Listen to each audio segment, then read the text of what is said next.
ಯೇಸು ಕ್ರಿಸ್ತನ ಮಧುರವುಳ್ಳ ನಾಮದಲ್ಲಿ ನಿಮ್ಮೆಲ್ಲರಿಗೂ ನಮ್ಮ ಜೀಸಸ್ ಲವ್ಸ್ ಪ್ರೇಯರ್ ಮಿನಿಸ್ಟ್ರೀಸ್ ಮೂಲಕ ಶುಭ ವಂದನೆಗಳನ್ನ ಸಲ್ಲಿಸ್ತಾ ಇದ್ದೇನೆ. ದೇವರು ಈ ದಿನ ನಮಗಾಗಿ ಏರ್ಪಡಿಸಿದಂಥ ವಾಗ್ದಾನ ವಾಕ್ಯವನ್ನು ಧ್ಯಾನಿಸೋಣ. ಜ್ಞಾನೋಕ್ತಿ 3:9. ನಿನಗೆ ಬರುವ ಆದಾಯದಿಂದಲೂ ಬೆಳೆಯ ಪ್ರಥಮ ಫಲದಿಂದಲೂ ಯೆಹೋವನನ್ನು ಸನ್ಮಾನಿಸು. ಆಮೇನ್. ದೇವರಿಗೆ ಮಹಿಮೆ ಉಂಟಾಗಲಿ. ಹೌದು ಪ್ರಿಯರೇ, ನಮಗೆ ಈ ಭೂಲೋಕದ ಯಾತ್ರೆಯಲ್ಲಿ ನಮಗೆ ಏನೆಲ್ಲ ಅವಶ್ಯವೋ ದೇವರು ಅದನ್ನೆಲ್ಲ ಒದಗಿಸಿ ಕೊಡ್ತಾ ಇದ್ದಾರೆ.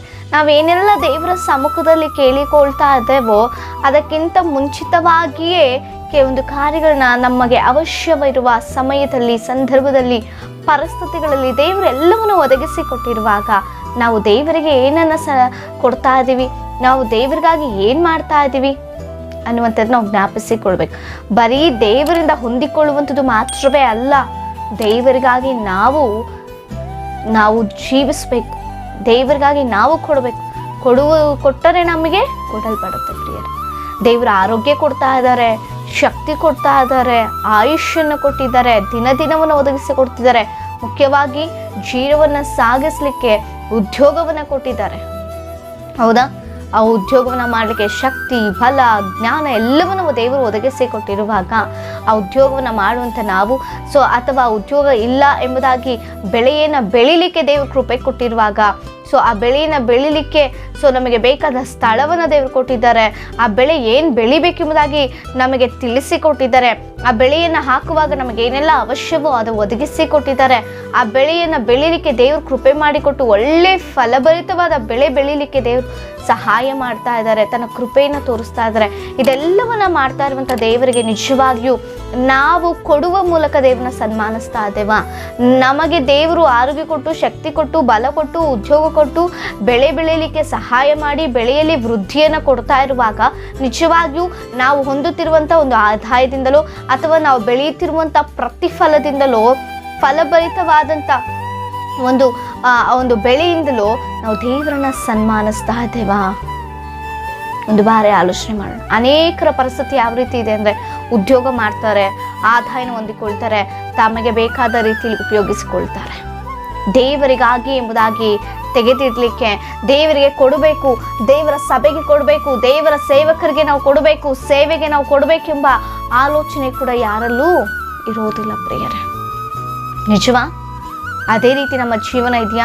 ಒಂದು ಬಾರಿ ಆಲೋಚನೆ ಮಾಡೋಣ. ದೇವರಿಂದ ಬರೀ ಹೊಂದಿಕೊಳ್ತಾ ಇದ್ದೇವೆ ಹೊರತು ದೇವರ ಸೇವೆಗಾಗಿ, ದೇವರ ಸೇವಕರು ಎಷ್ಟೋ ಕಷ್ಟಪಡ್ತಾ ಇದ್ದಾರೆ ಸೇವೆಗಾಗಿ, ಹೌದಲ್ವಾ? ಆ ಸೇವೆಗೋಸ್ಕರ ನಾವು ಏನು ಕೊಡ್ತಾ ಇದ್ದೇವೆ?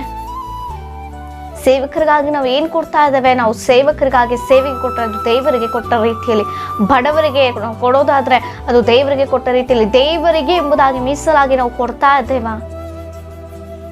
ದಶಮಾಂಶದ ಬಗ್ಗೆ ಮಾತಾಡಿದ್ರೆ ಅಯ್ಯೋ ಹೊಸ ಒಡಂಬಡಿಕೆ ರೂಪದಲ್ಲಿ ಅದಿಲ್ವಲ್ಲ ಎಂಬುದಾಗಿ ನಾವು ಹೇಳ್ಬೋದು. ಆದರೆ ದೇವರು ಹೇಳ್ತಾ ಇದ್ದಾರೆ, ನೀವು ಕೊಟ್ಟರೆ ನಿಮಗೆ ಕೊಡಲ್ಪಡುತ್ತೆ. ಹೌದಾ?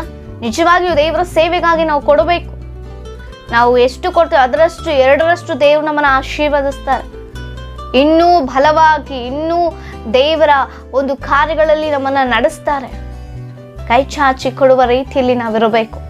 ಕೈ ಚಾಚಿ ತೆಗೆದುಕೊಳ್ಳುವ ರೀತಿಯಲ್ಲಿ ಮಾತ್ರವೇ ಅಲ್ಲ, ತೆಗೆದುಕೊಳ್ಳುವಂಥದ್ದು ಮುಖ್ಯ ಅಲ್ಲ, ಕೊಡುವಂಥದ್ದು ಬಹಳ ಮುಖ್ಯ. ಆಮೇನ್. ಆಲೋಚನೆ ಮಾಡೋಣ.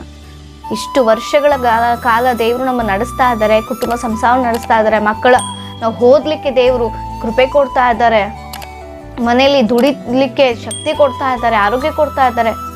ಎಲ್ಲವೂ ದೇವರು ನಡೆಸ್ತಿರುವಾಗ ದೇವರಿಗಾಗಿ ನಾವು ಏನು ಮಾಡ್ತಾ ಇದ್ದಾರೆ? ಸೇವೆಗೋಸ್ಕರವಾಗಿ ನಾವು ಎಷ್ಟು ಕೈ ಚಾಚಿ ಕೊಡ್ತಾ ಇದ್ದೇವೆ? ಸೇವಕರು ನಮಗಾಗಿ ಎಷ್ಟೋ ಪ್ರಾರ್ಥನೆ ಮಾಡುವಂಥವ್ರಾಗ್ತಾರೆ. ಹೌದಾ?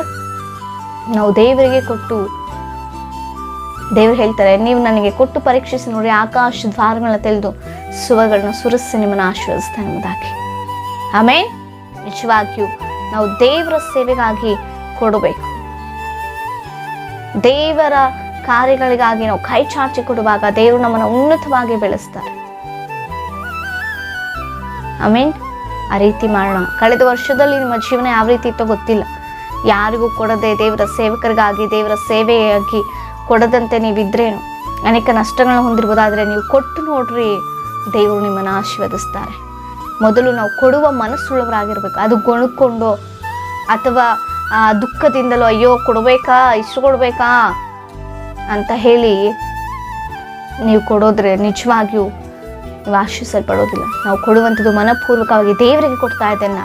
ದೇವ್ರು ನನಗೆ ಆರೋಗ್ಯ ಕೊಟ್ಟಿದ್ದಾರೆ, ದೇವ್ರು ನನಗೆ ಉದ್ಯೋಗ ಕೊಟ್ಟಿದ್ದಾರೆ, ಸೊ ಆದಾಯ ಕೊಟ್ಟಿದ್ದಾರೆ, ನಾನು ಕಷ್ಟಾರ್ಜಿತ ನಾನು ಅನುಭವಿಸ್ತಾ ಇದ್ದೇನೆ ಅಂದರೆ ದೇವರ ಕೃಪೆಯಿಂದಲೇ ನಾನು ದೇವರಿಗೆ ಕೊಡ್ತೇನೆ ಎಂಬುದಾಗಿ, ದೇವರ ಸೇವೆಗೆ ನಾನು ಕೊಡ್ತೇನೆ ಎಂಬುದಾಗಿ ನೀವು ಕೈ ಚಾಚಿ ಮನಪೂರ್ವಕವಾಗಿ, ಸೊ ಹೃದಯಪೂರ್ವಕವಾಗಿ ನೀವು ಕೊಡೋದಾದರೆ ಖಂಡಿತವಾಗಿಯೂ ದೇವರು ನಿಮ್ಮ ಹೃದಯವನ್ನು ನೋಡಿ, ನೀವು ಕೊಡುವಂಥ ಒಂದು ಸಂತೋಷವನ್ನು ನೋಡಿ ದೇವರು ಅದೇ ರೀತಿಯಾದ ಉನ್ನತವಾದ ಮಹೋನ್ನತವಾದ ಕಾರ್ಯವನ್ನು ಮಾಡಿ ಇನ್ನೂ ಆ ಸಂತೋಷವನ್ನು ಹೆಚ್ಚುಗೊಳಿಸ್ತಾರೆ. ದೇವರು ನಿಮ್ಮನ್ನು 2ರಷ್ಟು 10ರಷ್ಟು ಹೆಚ್ಚಾಗಿ ಹೇರಳವಾಗಿ ಆಶೀರ್ವದಿಸುವಂಥ ದೇವರಾಗಿದೆ. ಕೊಟ್ಟು ನೋಡ್ರಿ ದೇವರಿಗೆ. ಆಮೇಲೆ ಸೇವಕರಿಗೆ ಎಷ್ಟೋ ಜನ ಸೇವೆಗೆ ಒಂದು ಕಷ್ಟಪಡ್ತಾ ಇದ್ದಾರೆ. ಕೊಡ್ರಿ, ದೇವ್ರು ಖಂಡಿತವಾಗಿ ನಿಮ್ಮನ್ನು ಆಶೀರ್ವದಿಸ್ತಾರೆ. ಹಲ್ಲೆಲೂಯಾ. ಅದಕ್ಕಾಗಿ ನೀವು ದುಡಿದಂಥ ದುಡಿತದಿಂದಲೂ ಆದಾಯದಿಂದಲೂ ನೀವು ಬೆಳೆದಂಥ ಪ್ರಥಮ ಫಲದಿಂದ ದೇವರನ್ನ ಸನ್ಮಾನಿಸುವುದಾಗಿ ವಾಕ್ಯ ಹೇಳಲ್ಪಡ್ತಾ ಇದೆ. ಆ ರೀತಿ ನಾವು ಜೀವಿಸೋಣ. ಈ ವರ್ಷದಲ್ಲಿ ನೂತನ ವರ್ಷ ಒಳ್ಳೆ ತೀರ್ಮಾನ ತೆಗೆದುಕೊಳ್ಳೋಣ. ದೇವರ ಸೇವೆಗಾಗಿ ಕೈ ಚಾಚಿ ಕೊಡೋಣ. ಆಮೇನ್. ಹಲ್ಲೆಲೂಯಾ. ಹಾಗಾದರೆ ನಿಮ್ಮ ಏನೇ ವಿಜ್ಞಾಪನೆಗಳು ನಮಗೆ ತಿಳಿಸಿಕೊಡಿ. ನಿಮ್ಮ ವಿಜ್ಞಾಪನೆಗಾಗಿ ನಾವು ಪ್ರಾರ್ಥನೆ ಮಾಡುತ್ತೇವೆ. ಪ್ರಾರ್ಥನೆ ಮಾಡಿಕೊಡಿ. ಪರಿಶುದ್ಧನಾದಂಥ ದೇವರೇ, ಅಪ್ಪ ನೀವು ಬಲ, ಶಕ್ತಿ, ಆರೋಗ್ಯ, ಉದ್ಯೋಗವನ್ನು ಕೊಟ್ಟು ಅಪ್ಪ ಬೆಳೆ ಬೆಳೀಲಿಕ್ಕೆ ಬೆಳೆಯನ್ನು ಒದಗಿಸಿಕೊಟ್ಟು ಅಪ್ಪ ನಮ್ಮನ್ನು ನಡೆಸ್ತಿರುವಾಗ ನಾವು ಅದನ್ನು ಸನ್ಮಾನಿಸುವಂಥ ಮನಸ್ಸು ಪ್ರತಿಯೊಬ್ಬೊಬ್ಬರಿಗೂ ಒದಗಿಸಿಕೊಡು. ಸೇವೆಗಾಗಿ ಕೊಡುವಂಥ ಕೈಗಳಾಗಿ ಒಬ್ಬೊಬ್ಬರನ್ನ ಆಶೀರ್ವದಿಸು. ಈ ವಾಗ್ದಾನ ಮೂಲಕ ನಮ್ಮೆಲ್ಲರನ್ನ ಬಲಪಡಿಸಿ ನಡೆಸು, ಆಶೀರ್ವಿಸು, ಸಾಕ್ಷಿಯಾಗಿ ನಿಲ್ಲಿಸು. ಯೇಸುವಿನ ನಾಮದಲ್ಲಿ ಬೇಡಿದೆಲ್ಲವನ್ನು ಹೊಂದಿದ್ದೇವೆ ಜೀವವುಳ್ಳ ಪರಲೋಕದ ಪರಮ ತಂದೆಗೆ. ಆಮೇನ್. Praise the lord.